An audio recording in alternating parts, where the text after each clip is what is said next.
So I'm almost at the mountaintop here. I'm out on Wilson Trail, which I climbed years ago here in Sedona. It's 6 miles up and back. And that big fire a few years ago came over the top. So it's interesting to see what's happened. Lots of new growth, but some of the big trees are gone.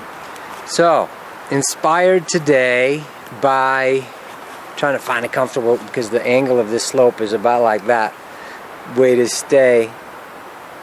Beautiful shop, by the way. Take a look.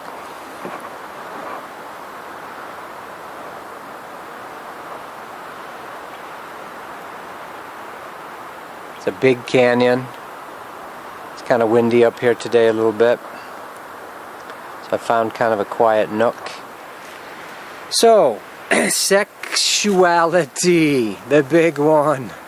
Sex. What do we do? What are we doing? Conversation today on Facebook, that non-face place. Make sure we don't actually talk face to face. That's why it's called Facebook, right? Sex came up, of course, 100,000 times. What is the role of sexuality? You know, sex, fucking, sucking cock and eating cunt. Uh-oh, lost some of you right there. One of the best reviews of my book ever, Listening to the Sun, was an artist. God bless you. Richard, I think it was his name. He said, reading your book makes me want to suck cock and eat pussy. See? There's an awakening being. Now, there's a lot of Tantra out there, so-called Tantra. Tantra is an act and a real path, of course. My personal awakening, one of the biggest steps of it occurred through sexuality in a whole new way that I didn't expect, and snuck up on me kind of after I'd been a good yogi for many, many lifetimes, and certainly in this lifetime with Yogananda's organization, Kriya Band, the breathing, the techniques, all that, and that's all valid. And you can do the awakening through Kundalini. You can do it through strict celibate yoga. You can do that. It's a little harder. Read Swami Muktananda's book, Play of Consciousness, where he talks about what happens to him while he's trying to do it the celibate way. At one point, the Dakini goddess manifests physically for him, and he has to deal with all his judgments about sex. I mean, it's crazy for us to judge somehow that the central place in our bodies, one of them, and obviously where the life force creates more of us, that is the eruption, the orgasmic white fountain of effervescing forever and ever love. You know, this whole idea of transhumanism and trying to get around, bypass sexuality ends up in a horrible, the little gray guys, the Zeta Reticuli. God showed me this years ago, 20 years ago. They started showing up in my room after I started reading a book about them. And I said, these guys feel creepy. They're antiseptic. They're almost like a hive mind. What is it? And it is an aspect of humans that goes down that timeline, 1 billion years into the future. Anyway, they've gotten rid of sex, gotten rid of individuality in a sense. And they end up in a life force, ennui, soul anorexic place where they have to come back and abduct themselves to try to restart the life force again. Not a happy place, not happy campers, those guys. If you have a soul agreement with them, then you do. But anyway, so sex, what do we do with it? You know, so we have all these judgments on it. We've tried to rise above it forever. And how can you rise above a piece of yourself, a part of yourself? There's the 7 centers, the 7 chakras, if you will. There's more. There's the 8th sun, and there's a black chakra about between your knees. Who would have thought? There's more to the story, right? It's all made up as well. We make these up, 12 chakras, tree of life symbolism, the 7 chakras. How do you want to have it? It's up to you. You're really just a point of infinite, no time, zero potentialness. That's what we are. We are a point of no timeness before space-time, 0 point, ultimate, pregnant point of potentialness. That's what we are as beings. Because we're made we are pieces of the source. That's what source is. Sex, of course, is an ultimate highway gateway, and it's become giant, big butterfly just flew by me. It's become this point of contention of control, because it is the gateway of the physicality. And so there's these influences that want to shame and blame and make it horrible and wrong and somehow not part of God. Original sin, if you will, original mistake, original thing that gets you off the organic timeline. Here's the timeline of Source God that creates and gives everything abundantly. Right now I was just walking by a restaurant in downtown Sedona. There's apples. There's a holistic restaurant, you know, they do a nice job, but they have these apple trees out front, and they're just letting the apples fall on the ground. And so me and another guy, we're just picking them up, going, thank you, free apples, you know. There's abundance everywhere, you know, and I'm not a nut job about having to eat all wild food and all this stuff. I go out to restaurants. This morning, we were at a very nice restaurant. You know, I go out and eat my full rancher's breakfast and enjoy. It's all about enjoying. It's not about rigidity and rules. It's not about rigidity and rules. So sexuality has become this super point of contention. And the ancient, like the temples of Khajuraho, you know, in India, show that there were many peoples that achieved oneness through going through the sexual gate. I mean, those temples had all those pictures of the sexual positions onto, I mean, everything, including bestiality. I mean, you know, that's shocking to us. But all that was on the outside. So you had to go through your sexuality until you went to the inside teachings of the temple where it's formless. There's none of that on the inside of those temples. You had to go through your sexuality to include it. Because otherwise you're trying to cut off a piece of yourself. The wolf bites his paw off. I've used this example a lot. Gets out of the trap. You can try to bite your body off, transcend the body, astral travel out of it, mahasamadhi out of your body. But if you don't include the body, at some point, you are hobbled. You are hobbled. Sexuality is the gateway into the physical. So you're going to have to deal with it. You decided to become physical. That's how you came into the universe. Your parents brought you, comingly, hopefully, because coming adds the love to it. There's antiseptic orgasm. Many humans today born on the planet have been born antiseptically. There was no orgasm when they were conceived. Ejaculation, perhaps. No, the woman didn't have an orgasm and the guy barely did. What kind of energy surrounds the sperm and the egg in that situation? They're not orgasmic. They're almost clinical, test tube-ish, which is what we're playing with as well. Not a fun place, in my opinion. Orgasm is that scintillating eruption in your whole body. God at one point, God's source told me, he said, Tobias, you're going to have to deal with your sexuality. You've been a yogi now for lifetimes, you're going to have to get real about this. And he said, she said, it said, my own higher self said, I want you to go and get totally honest, totally real with what turns you on. What turns you on? What are the scenarios? What's the fantasies? Let it run wild. Let it be turned on. And jokingly said, because of your particular predilections and sicknesses to... No, I'm kidding. We can't let you act those all out, but we want you to write them down or act them out in your own energy field. So you don't need to do it with partners necessarily, but you need to act it out in your own energy field, not judge it. No judgment on it. There is denial sex. Denial sex is that original sin I referred to, is placing sex outside of source, outside of God. Somehow that God does not love fucking. God created fucking. God loves fucking. God created sex. God, of course, loves sex. And we've given these words away. God and fuck.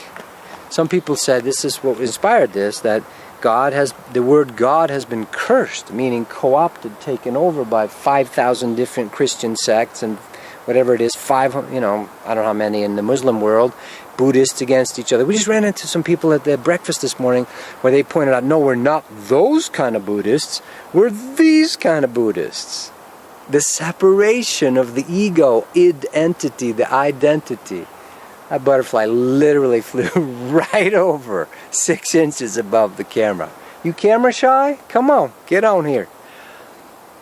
This separation, see, the royal highway, finding a partner, now you need to be able to follow it. Most of us do sex in an old way, banging away at the old patterns. I'm only attracted to these types and these bodies. Really? Client I had years ago, psychic himself, the suggestion came through was, open up, he happened to be gay, open up to the other sex. For him.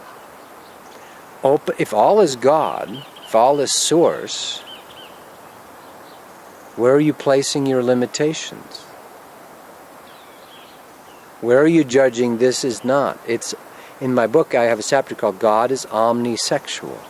Now this is not a license. I'm the least promiscuous guy, well, I'm not, maybe not. But that I, compared to a lot of people I know, my friends, I've not been into, sleeping with everyone all the time. That offers itself, and that's not what it's about. And so some of you, if you've been celibate for a long time and not have a partner, it's okay, but you need to move your sexual energy. Masturbation, you need to fantasize, play with it, love it, Saint Teresa herself, in that famous Bernini statue made famous by the Dan Brown movie Angels and Demons, she's getting penetrated by the sword of Michael or Gabriel. What an allegory is that? The sword of Michael and Gabriel. And she's in ecstasy. And if you tap into the Akashic records with her, she's actually experiencing sexual orgasmic energy as she's going into these ecstatic spiritual states. It goes and it comes together. We got to get over that. We got to wake up to that. So there's opening and going through the sex. You can't avoid your stuff. You can't just go spiritual and hope it all goes away. It doesn't work that way. You need to descend the full embodiment, which is the descension into the spinal column, and go down and clear and allow to surface all that stuff that you may have stuck in your first, second chakra. And the best way, the quickest way to do that is to ask God, Source, Universe, or when it presents itself, let God, Source, let her, she, it, him, be present. Your own higher self, your own soul, your own heart, my way. I like the heart. There's non-heart sex. There's rage sex. There's denial sex. There's Luciferian or ego-controlling power sex. Of course. But the quickest way to real awakening is to find someone that is also interested in real awakening, not bullshit, creepy, touchy-feely tantra classes, and they're not all that way, but many of them are. You got to feel it and go, oh, this feels creepy to me. Or there's a real person, I like this feels good. And all hell breaks loose. You want World War III, you want neutron bombs going up, open up the basement, open up your root chakra. Yeah, you're going to have to do some stuff with the root chakra, okay? Part of sexuality. That's the most taboo place. And I'm going to tell you, men, if you open up that gateway, you will have better sex, better power, better love, better intense new ways of fucking with your woman if you can open the first gate, your ass. Frank talked. So you don't have to have a partner. If you find a partner that's also interested in God, you can ask the universe for this. Now you're going to be confronted. This is a lot more there's no faking it with real tantra, with real merging that way. You cannot fake it. Your shit, your stuff will come up and be faced. But it'll be more orgasmic, more ecstatic, more merging, more melting than ever. When that opened up to me. Did it threaten my ego? Totally. Did it threaten my whole old belief systems? Totally. Yeah, absolutely. So, and of course there's many different ways of doing sex. You can do, we were talking, if you eat the meat and the animalistic, the lower end, okay, you can say that. But currently, for the majority that is working on that level, it's completely unfulfilled sex. I don't know what the statistics are, but the majority of women might still be non-orgasmic. Now, before they blame the men for it, can you orgasm by yourself with a vibrator? Okay. Then open up to allowing a partner to be present while you orgasm. And the heart needs to lead. Your love needs to lead, you know. But if you find a partner to do this with, so you can be out and be swinging and be open and look all opening with your sexuality. And this happens a lot. I'm just going to tell a lot of truth here today in the gay community and the swinging communities. Yeah, let's have multiple partners and let's be free. But there's something missing there. There's a tenderness sometimes. There's a romance, heart love. See, the male and the feminine principle, which can occur in any type of bodies. I'm not gender specific with that. The surrender and the activity, the electro and the magnetic, the opening, the womb, the matrix and the electric. It's the tender heart that needs to be present. It's the vulnerable personality. It's offering yourself without it going all icky sticky. I own you. You're mine. You cheated on me. See, there's the gateway. The ego loves let's just have the two of us. Because then we can hook up and be completely entangled like two octopuses and have complete entanglement. But when you go third partner, the ego gets confronted. Now swingers will do it. Oh, we'll just keep our relationship over here and we'll just fuck over here. That's not involving the whole spinal column. That's keeping your heart out of it and just lust, sort of sex, body sex, right? That creates diseases. The reflection of that is diseases. Because they're energies that you activate, but you're not willing to let them move through your whole spinal column. When you go third person, all of a sudden, you go beyond ego. This is why secrets make us sick, you know. Once it goes public, it has to stay on the light of day. Once you add a third, I mean, you can do cults with multiple people as well. You got to watch that. But trying to bring into true romance, meaning not, you know, the namby-pamby romance, but true heartfelt love. I love you, and I want the best for you. But that what's crept in there, of course, is the total ownership, wanting to own the other person. And we've thought that somehow is the only way we can do it. So in the new model paradigm, we are going to be more and more open. It's going omnisexual. There's going to be multiple types. Yeah, 2 men, 1 woman, 2 women, 1 man, a whole community living together, sharing this and that. Instead of just one rigid system, 1 man, 1 or even just one partner thing. And if people feel good with that, great, but that's one option. There's a whole bunch of options. You want to be a lone wolf and enjoy? Yeah. You want to live with 5 other people? Yeah, great. You want to live with 3 people? Good. Invite in. But the key here, and that's going to be setting off the root chakras, the first 2 chakras, and your heart, and your feelings, and your insecurities, all that stuff, is going to be if you go third person. Now, we're toying with it now, sexual revolution. We're moving there. There's people that are doing it, polyamory, trying it, and it's usually, blowing up in their faces and so forth. But that's encouraging. That's brave of people doing that. But you can always open your own sexual gates. You do not need a partner necessarily, but you need to open your sexual gates and get real. Some women tell me, I don't have any fantasies. That's how blocked and suppressed it is. I don't have any fantasies. Okay, 50 Shades of Grey, multi-million seller. Do you think there's perhaps some subconscious wanting there in the feminine in our Western culture that's going unfulfilled? Of course. But it's not allowed to be acknowledged still. Yeah, we can read it and keep it over there. Right. So all this is going to surface, and at some point it's going to break like baby. The amniotic sac's going to break, and we're going to come out from our sexual repressed selves. Now this is going to involve, it's a very tender time, and it's not about pushing and forcing. You can, there's going to be, what will keep us safe is you stay real with your heart, with your feelings. This will keep you safe. Keep your feelings real. I'm feeling insecure. I'm just feeling this horrible sadness and fear come up. I'm going to be abandoned. You're going to like her better. You're going to like him better if we did it. All that stuff. That needs to be honest. Become ye as little children while ye fucking polyamor threesomes. Okay. I know how far out that is. I know that. Be as little, be honest, tender, vulnerable, innocent. open-hearted. The meek is really the open-hearted shall inherit the earth. Those of gentle heart, those of honest heart, those of honest, no hidden agendas, you know. So you can't go around sex. You have to go through it. There's no way around it. There's a way through it. And it's meant to be enjoyable. It is the most enjoyable thing practically in the physical on the planet, right? So let's get on with it. Let's get on with trying to heal that. It's a very tender area. It's very tough.